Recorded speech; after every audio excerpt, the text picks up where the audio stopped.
through all the main roads. We could tell from Thika Road there were almost 10,000 of people from Thika Road streaming to town. Those from Langata could tell you the same, those from Mombasa Road, those from Wayakwe, and I think the members of National Assembly, having been forewarned that the plan was to eventually get to Parliament, tried to do it in haste, which was very bad even for the nation, because the bill ought to have been debated clause by clause, so that at least some could be rejected while others could be passed.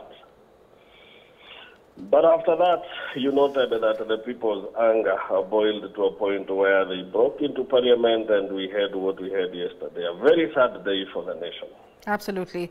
Many say that there was a huge dent there to the Parliament chambers itself. What do you make of President William Ruto's response to the events of yesterday? The President has promised a firm response to the chaos while assuring Kenyans of their safety and security.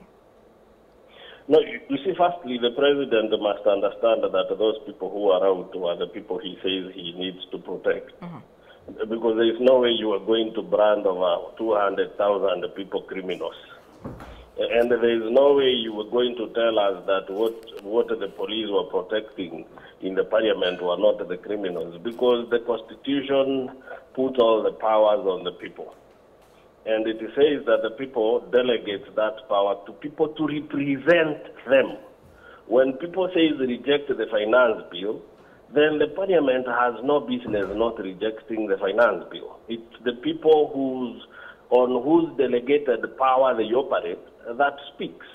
Now, when you come out as a president and instead of being peaceful and calling for dialogue, you start labeling your own people criminals and extremists, and you term their actions treasonous, taking a hard stance when you shouldn't, going for violence when you should go for peace. I think, in my opinion, what the president did was to add salt to an injury. Right, and you know, his response was literally 7 minutes and 55 seconds in that press address at 9 p.m. This came after... It is also good to note that he didn't even greet us.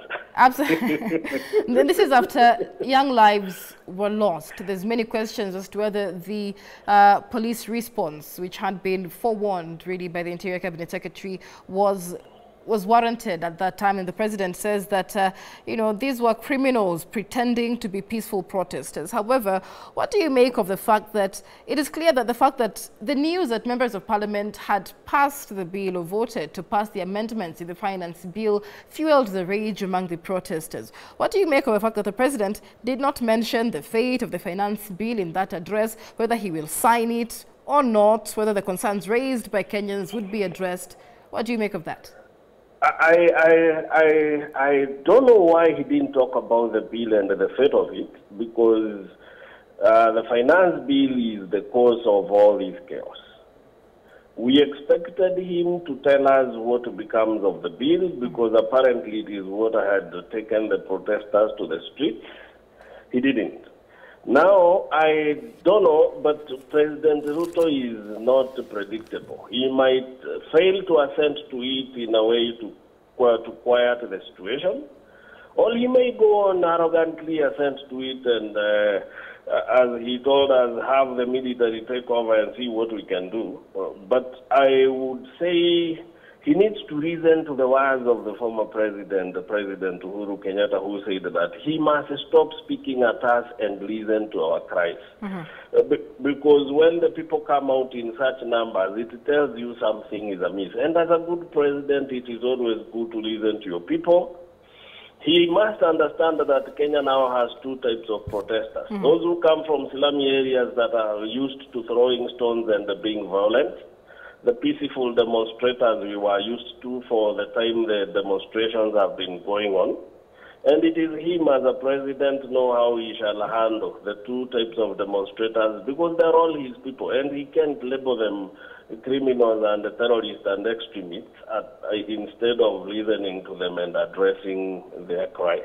Right, and you know, the speech came just moments after former President Uhuru Kenyatta wrote a statement on his social media, essentially calling for meaningful dialogue and asking the president to speak to the people and not at the people. And the statement by the former president says, at this trying time for our country, I want to remind our leaders that they were elected by the people. Listening to the people is not a choice but a mandate enshrined in the principles of our constitution and in the very basis and philosophy of democracy. And there's been many calls for dialogue and for the president to put an end to the chaos currently happening in the country. When the president says he will leave no stone unturned, are you reading dialogue there? No, he's not calling for dialogue, which is very serious. You know, the church has told him to climb down his high horse. The former president has told him in nicer words to climb down from his high horse together with his... He must ask himself a question. For the first time, we've seen the homes of those people concerned with the finance bill being touched. We've seen the home of my MP, Molo. People have vandalized the home, they've killed his animals, they've touched his house. We've seen the same happening to the member of Kikuyu, who is the majority leader. He's been speaking so arrogantly to the people. The president needs to ask himself, why were the people so angry to a point of doing what they did? Look at what they've done to the offices in Embu, what they've done to Sudi's club, the man we've seen going to Harambe to dish out 20 million like it is 10,000. He needs to understand that the people are not happy with the happenings around. And he needs also to understand that the only way out of this is dialogue. He needs to climb down his high horse, listen to the people, and act in accordance to the people's demands. Failure to which I don't think this is coming to an end soon, or rather, as he thinks. All right, many thanks. That is political analyst Kimani Mwangi. They are weighing in on the events that have seen the country have deeper dialogue on that finance bill crisis. President William Ruto failed to address in his address the fate of the finance bill, which now moves to the stage of presidential assent. Will he sign it? Will he not? Will he address the concerns that have been raised by Kenyans with regard to the bill? Which way for the country? Should he not address those demands? And much of that is making headlines on the dailies this morning. We'll be taking a look at that as well. But when you take a look at the front page of the Standard newspaper, it says deaths and mayhem in that unprecedented move. 13 protesters gunned down, hundreds others injured, property worth hundreds of millions of shillings destroyed in those countrywide battles. President William Ruto says the events were treasonous and vowed to hit back. But then we'll also be discussing what is next with regard to the finance bill of 2024. Even as the country reels from the events that took place yesterday, we've seen a spate of incidences where property and homes and offices or office buildings of members of parliament who voted in support of the bill or the amendments from the committee of the whole house have been vandalized. Others have been burnt as members of parliament remain to be a target in this finance bill crisis. And we'll be taking a look at that in a lot more detail.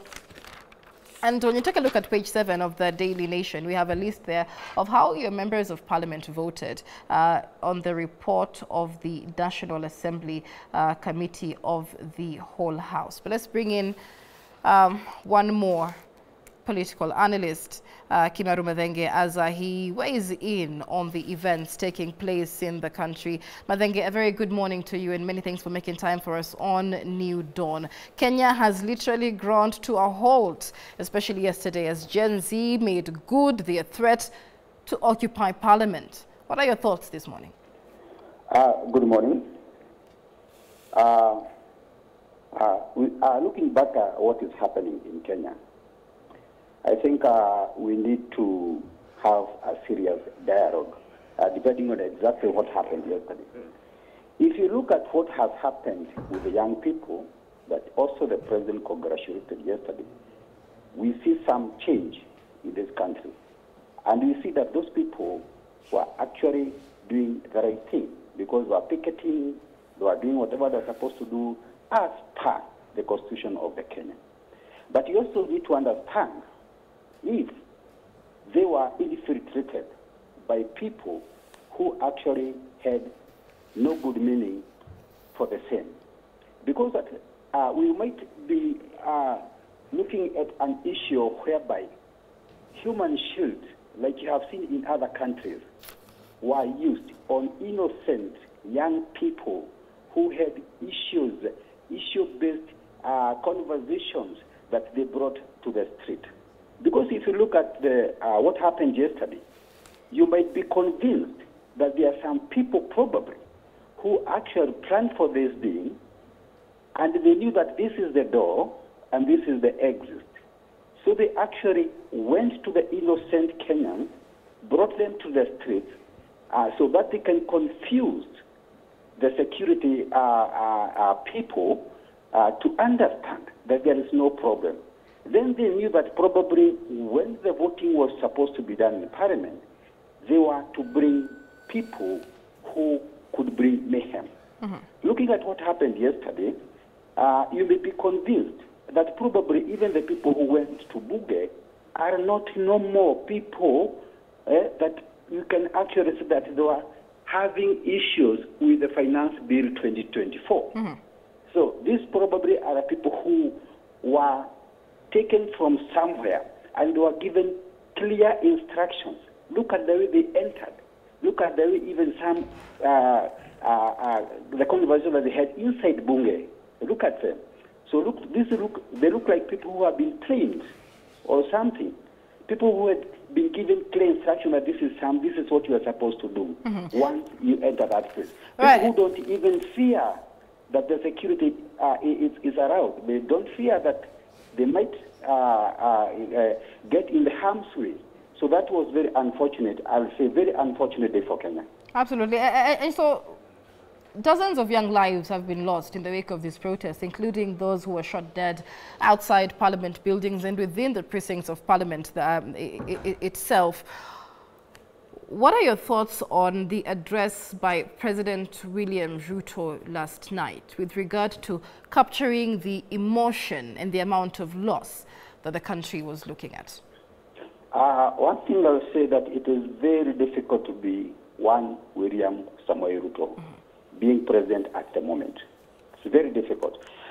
Because even if we have somebody else in the office, President of Kenya, somebody else in the office right now, I think he could not have addressed the situation differently from what he did yesterday. So people might blame him, but probably he never mentioned about anything to do with finance bill, but actually he was addressing the problem as it ended yesterday.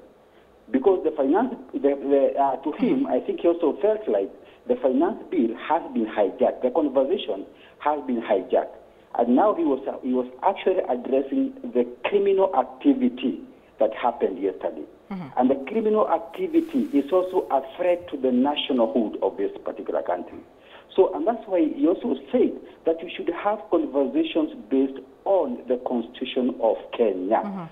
And guided by the rules of the Constitution of Kenya. Because at the end of the day, when you are picketing, probably you have documents, you want to say that this is what you want to be changed, this is what you want to have, but destruction of properties, and especially national properties, cannot be condoned.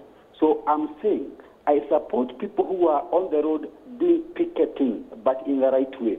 But when it came to the criminal activity, I think the president addressed the way it is supposed to be addressed. And I think he also extended the heart to the young people. If there is this thing that they want us to talk, he extended a hand so that probably they can also do a document and present it probably via their readers, so that you can have this conversation, which is very important. We cannot ignore that particular group. But how much of a conversation is to be had, Mathenge, when the youth wanted to have a conversation on the finance bill, which was hastily passed as they were on the street? Where is the goodwill there?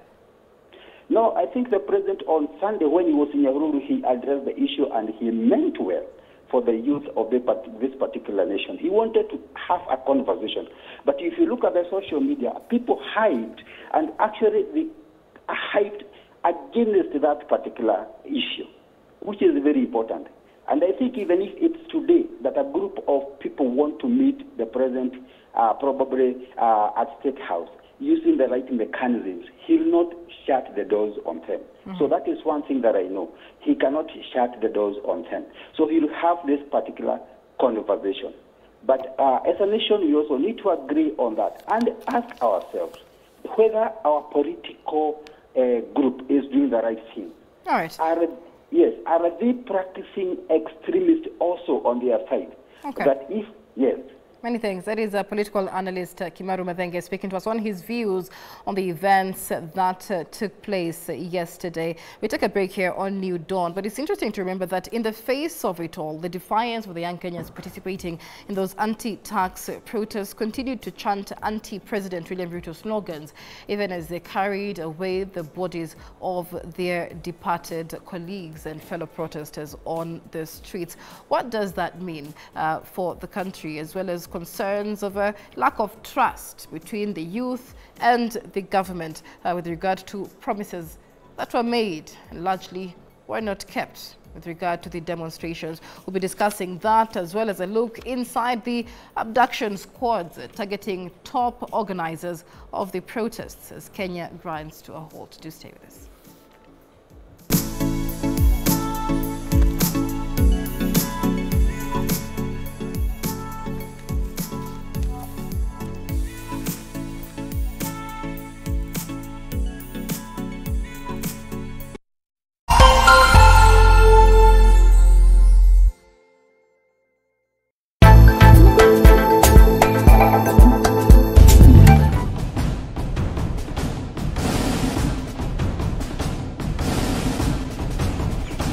Joe Jefferson, a boy from the ordinary world, Earth, has been summoned to Muddle Earth, a medieval fantasy world.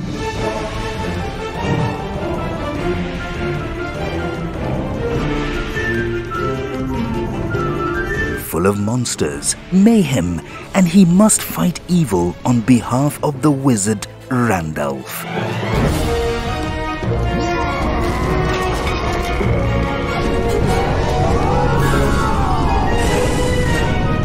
Muddle Earth, only on K24 TV.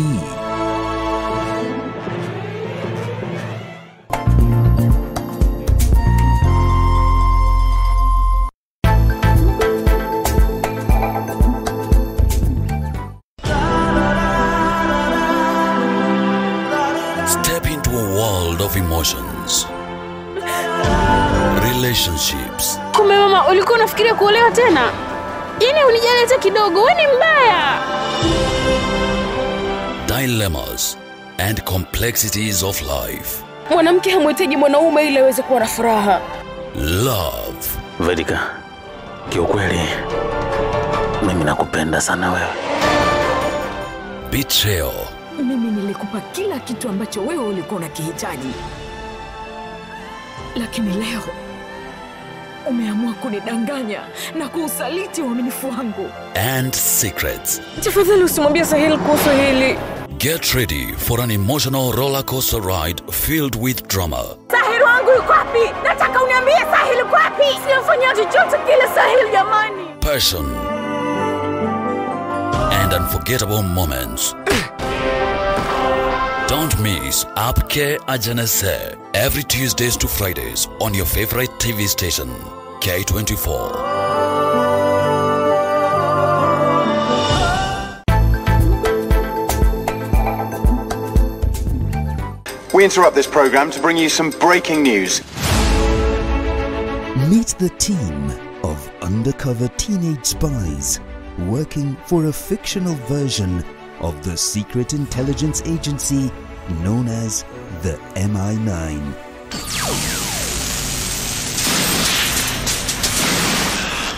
This keeps happening! They had to strike a balance between school life and their job as secret agents. First day back at school and we're gonna be late. Shh. MI High. Every Saturday from 10 a.m.